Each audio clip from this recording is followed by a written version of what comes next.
thank you for mentioning the article, which I looked at. And my way, you get sort of a schizophrenic reaction reading an article you wrote a long time ago. You read it, and I look at it, and I read, very good, how right. And then the opposite reaction I have is sort of the immortal words of Bob Bork. And he said that, because not all that many people followed what I wrote.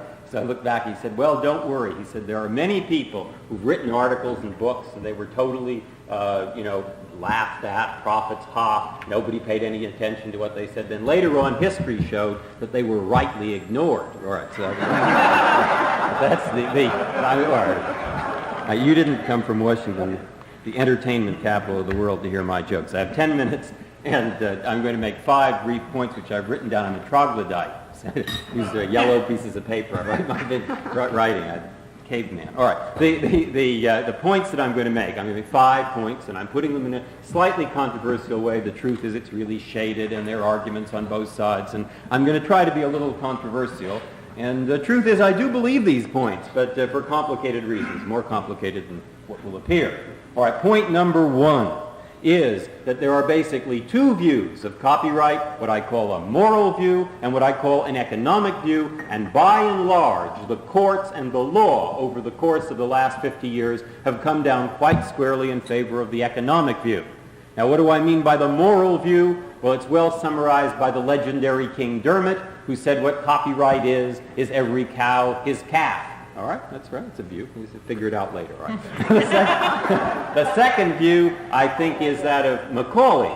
Lord Macaulay, in speaking to the Parliament, said that copyright is basically a tax on readers for the purpose of providing a bounty to authors. Now, if I recommend that you read one thing in the history of copyright, although I'd love to recommend my work, the one thing I would actually recommend that you read is Macaulay's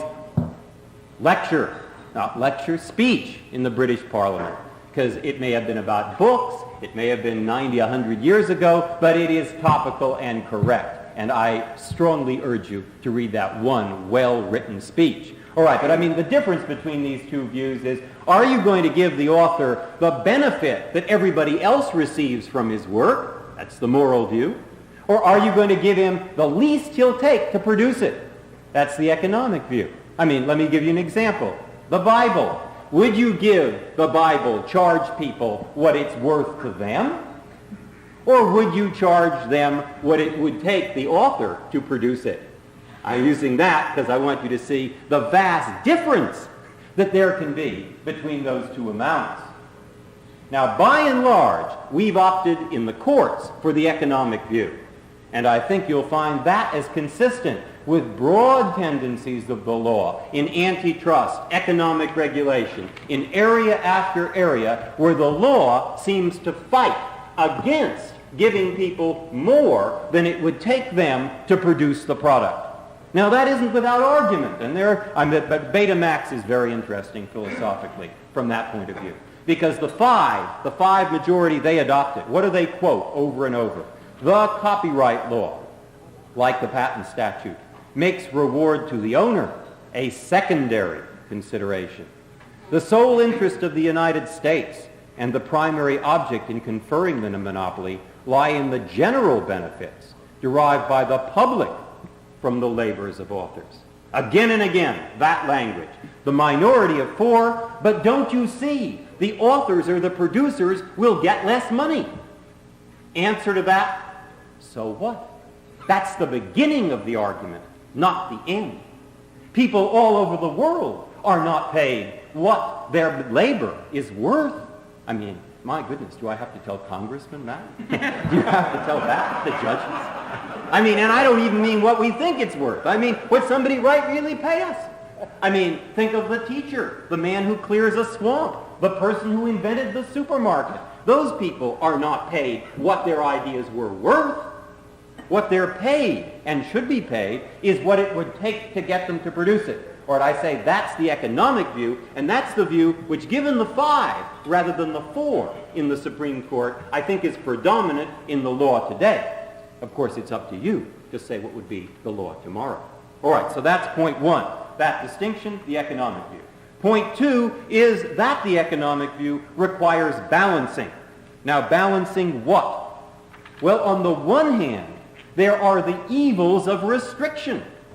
That is, the evils of stopping, requiring permission, going through a lot of red tape, because it's of enormous benefit to have people copy. I mean, you don't have to tell a teacher, everything I say, I want copied. It should be copied, if anybody will copy it. I mean, the problem is they won't. They do. And maybe there's even some benefit. There are enormous benefits through copying, spreading everything around. And so on the one hand, you have to look to those benefits. And what do you weigh on the other hand? Well, here I've looked at this rather excellent study. I don't know about the conclusions. I'm not saying the conclusions. But the Library of Congress, I think this is a good document. I mean, it's a highly intelligent document that I felt they've done in analyzing some of these problems in this area. I don't know about, I'm not buying onto the conclusion. But what they say is on the other side is a minimal encroachment upon the rights of authors and copyright owners. At that point, I disagree. I say it's not that's on the other side. That's the issue. What should the right be? What's on the other side is the need for the restriction to bring about the production. So my second point is that's what's at balance. The harms involved in restricting from the point of view of spreading information around versus the need for the restriction to get the work out there in the first place. All right, that's point 2. Now I'll become more controversial. 3 is that my third proposition is, lo and behold, in some areas, see, the answer to this varies from area to area all over the place. Trade books are not like textbooks. Textbooks are not like computer programs. The markets are different in all these areas. Therefore, what's likely to be necessary is different in all these areas. You can't just use analogies. Think of Walt Whitman sitting in the garret. You get one answer. Think of a university wanting to spread information. You get a different answer. Think of Kodak able to produce cameras, film, without any protection. They've never taken patent or copyright. You think of a third answer. What analogy grips your mind is the analogy that will control it. And so you better be certain that you have the right analogy given the economic conditions of the marketplace at issue. All right, and my third point is that sometimes the answer will be no protection. Now, even here, take the area, for example, very common, we're talking about now, scholarly libraries, etc. Well, the case for protection there is fairly weak. Why? Well, will the stuff be produced without any protection? A good argument that it will be. I mean, the people who produce it, by and large, are on somebody else's payroll. I wrote this article for tenure. I didn't write to sell it. Nobody buy it anywhere. But the point is that the need to get that production is fairly minimal. And of course, you'll say, well, I've forgotten the problem, the cost of publishing it. No, the question of how you get the money to the publisher, well, copyright's one way of getting it. One way. But there are other ways. After all, scholarly journals are produced by scholars, published primarily for the libraries. And so the libraries can't copy it, and so they copy it, and therefore the journal doesn't get as much money. They'll raise the price. They'll raise the price, if necessary, because the libraries want it. Then you say the libraries. Well, is it the case that what you gain on the swings you lose on the roundabouts, the same money? Not necessarily. Because you at least, even if it were roughly the same amount, evaded and avoided all that enormous complexity of getting permissions, etc. So maybe you would in a sense, but you perhaps have produced a simpler way. Well, my point is not to go into the details there. I could go into them, but I won't. I just want you to focus on a question before you immediately jump to the conclusion that you have to have a copyright system to get to production, to deliver the money to the producer. Think imaginatively, perhaps, about alternative methods of doing it. So that's my third point. Sometimes the answer could be 0 or near 0. Not always and not even often. My fourth point is that new technology, of course you've heard how new technology means that all kinds of copying can go on, so we have to do something about it. Now, I don't necessarily disagree with that. That's a point. But I also want you to focus on the contrary point, that at the very same time, new technology makes restriction worse than ever. That may be the primary function of new technology. Now, let me give you the example. Look, remember there was a lot of stuff sitting around in Pennsylvania in 1910 that was black and sticky, and it was called oil. 1810. Now, suppose somebody had a monopoly of that. Well, people would have said, what a pity. It's bad. But really, who wants it? Now, bring into play the invention of the automobile and tell you that that same person has the monopoly of that black sticky stuff. You see, it's not necessary to gain all the monopoly profit from the telephone business that you own all the telephones. All you have to own is some little tiny bit of something that's necessary to go into a telephone, and suddenly all the profit from the new invention can be yours. And therefore, to the extent that there is a potential restriction, the addition of new technology with enormous benefit creates a special problem on the restrictive side that at least you must look at before you decide, aha, the root is protection. Now you can say, well, look, we're not talking about monopoly John D. Rockefeller. We're talking about little bitty monopolies over each little bitty item, and that isn't even hardly a monopoly. I say, yes, fine, then talk about that, and now beware, because there then tends to be a tendency to say the practical way of collecting the money is let everybody get together and fix their prices.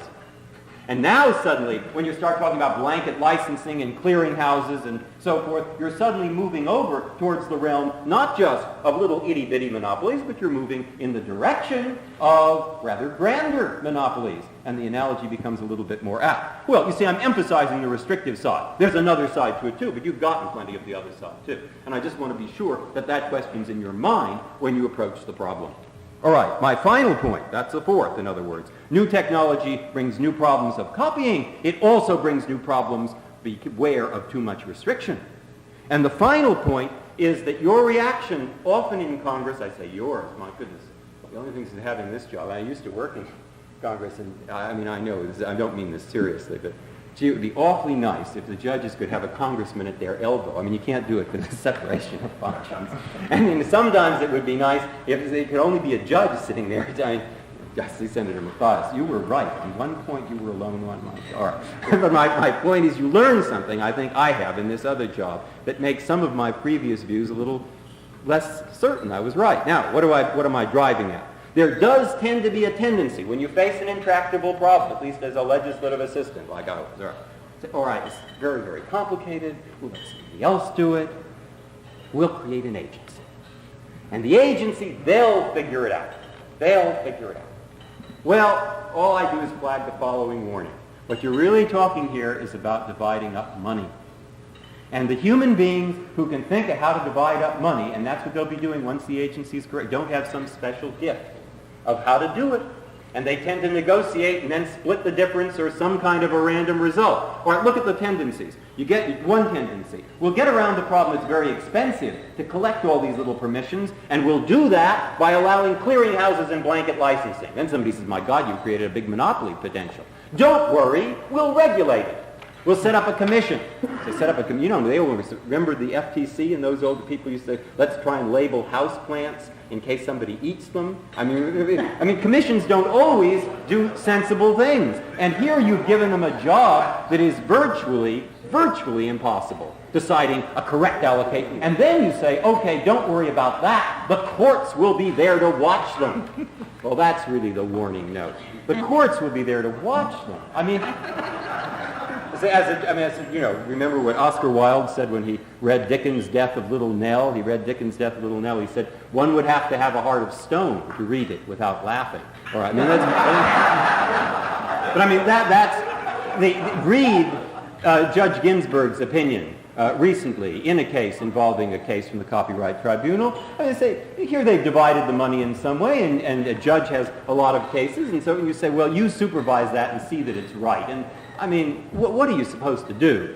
How do you know if it's right or not right? I mean, all I'm saying is that if you think you can avoid the problem by saying, oh, we'll create a clearinghouse, we'll have a commission, and then we'll have the judiciary sitting there, and they're going to figure it out the right way or something, I don't think that we have greater expertise or knowledge, or that this route will produce a more sensible result than you're all thinking about it and deciding what it is you feel ought to be done.